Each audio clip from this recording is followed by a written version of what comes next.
Welcome to healthy food kitchen. இன்றைக்கி நம்ம அவல், அதாவது சிகப்பு அவலை வச்சு நம்ம தோசை செய்ய போகிறோம். ரொம்ப கிறிஸ்பியாக ரொம்ப நல்லாயிருக்கும். எப்போவுமே அவல் சேர்த்தா கொஞ்சம் நொசன்னு போகும்னு நினைப்பாங்க. இப்போ அப்படி போகாமல் எப்படி செய்யுதுன்னு, கிறிஸ்பியாக எப்படி செய்யுதுன்னு இப்போ பார்ப்போம். இது வெயிட் லாஸ்க்கு நீங்கள் யூஸ் பண்ணலாம். எவ்வளோ கிறிஸ்பியாக இருக்குதுன்னு பாருங்கள். இது கறிவேப்பிலை சட்னி அரைச்சிருக்கேன். ரொம்ப கிறிஸ்பியாக ரொம்ப டேஸ்ட்டாக இருக்குது. எப்படி செய்யணும்னு பார்க்கலாம். கறிவேப்பிலை சட்னிக்கு ஒரு 2 கைப்பிடி அளவுக்கு கறிவேப்பிலை எடுத்து சுத்தம் பண்ணி வச்சுருக்கேன். உளுந்தம்பருப்பு 1 ஸ்பூன், பெருங்காயம் 1 சிட்டிகை அளவுக்கு எடுத்திருக்கேன். எங்களுக்கு காரம் தேவையில்லைங்கிறதுனால 2 மிளகாய் மட்டும் வச்சுருக்கேன். ஒரு தக்காளிக்கு 2 மிளகாய் போதும். ஏன்னா புளிப்பு சுவைக்கு தகுந்த அளவு தான் காரம் வைக்கணும். சின்ன வெங்காயம் ஒரு 150 கிராம். சின்ன வெங்காயம் இல்லைன்னா நீங்கள் பெரிய வெங்காயம் எடுத்துக்கலாம். நல்லெண்ணெய் 1 ஸ்பூன் சேர்த்துருக்கேன். பெருங்காயம்,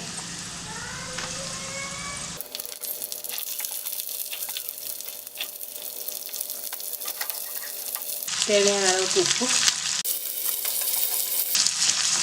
வெங்காயம் கொஞ்சம் நல்லா வதங்கி கலர் மாறின பிறகு தக்காளி சேர்ப்போம்.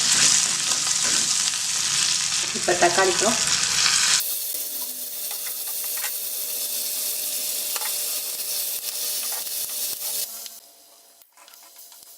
ரெடி ஆகிடுச்சு. இப்போ இதை ஆறின பிறகு மிக்சியில் அரைச்சிடுவோம்.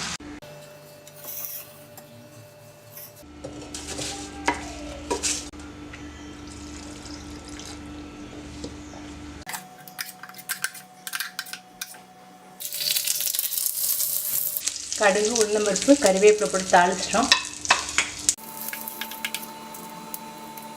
மண் சட்டியில் வதக்கவும் சட்னி ரொம்ப டேஸ்ட்டாக ரொம்ப நல்லாயிருக்கு. செஞ்சு பாருங்கள். ப்ரௌன் அவல் 1 கப் எடுத்திருக்கேன். உங்கள்கிட்ட ப்ரௌன் அவல் இல்லைன்னா வெள்ளை அவல் கூட எடுத்துக்கலாம். 250 கிராம் கப் இது. வெறும் கடாயில் இதை வறுத்துக்குவோம். இதை வறுத்து நம்ம அரைச்சி செய்யும்போது வறுக்கிறதுனால நல்லா கிறிஸ்பியாக இருக்கும். நொசன்னு போகாத அவல். அவல் வந்து கொஞ்சம் நிறம் மாதிரி பொரியிற சத்தம் கேட்கும். வாசம் வரும், பொரியிற சத்தம் கேட்கும். அப்போ நீங்கள் அமர்த்திடலாம். இப்போ பொரியிற சத்தம் கேட்குது. கொஞ்சம் நல்லா பொரி மாதிரி கொஞ்சம் பெருசாக வரும். நல்லா பொறுன்னு வந்துடுச்சு. போதும், அமர்த்திடுவோம். இதை மிக்சியில் அரைச்சிடுவோம்.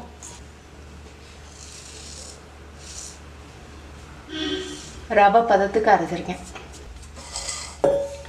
அவல் வந்து 1 கப் எடுத்தோம் இல்லையா, மாவு அரைக்கவும் 3/4 கப்பாக வந்துடும்.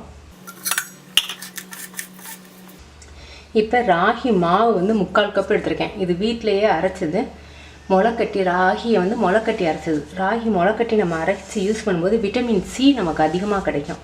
நான் எப்படின்னு வீடியோ போட்டிருக்கேன். உங்களுக்கு கொடுக்குறேன், லிங்க் கொடுக்குறேன். இந்த மாவுக்கு தேவையான அளவுக்கு உப்பு, கறிவேப்பிலை நறுக்கி வச்சுருக்கேன். சின்ன வெங்காயம் 1 கைப்பிடி அளவுக்கு நறுக்கி வச்சுருக்கேன். உங்கள்கிட்ட சின்ன வெங்காயம் இல்லைன்னா பெரிய வெங்காயம் சேர்த்துக்கலாம். சின்ன வெங்காயத்தை இப்படி பெசரிட்டு போட்டிங்கன்னா தான் ஒத்தையாக விழுகும். இல்லாட்டி கட்டியாக விழுந்துச்சுன்னா உங்களுக்கு தோசையில் கட்டியாக இருக்கும். தண்ணி ஏற்கனவே 1 கப் சேர்த்துருக்கேன்.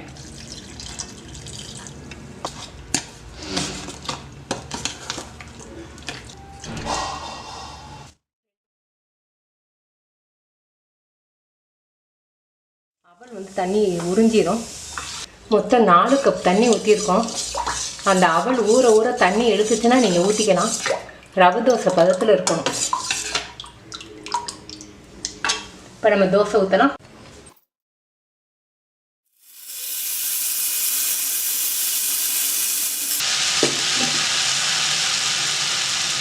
இதில் பெப்பர் குறைன்னு நுணுக்கி வச்சுருக்கேன்.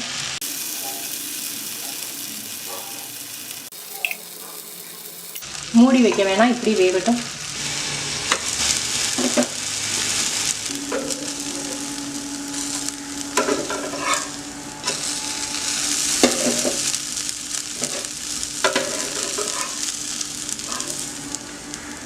தோசை ரெடி.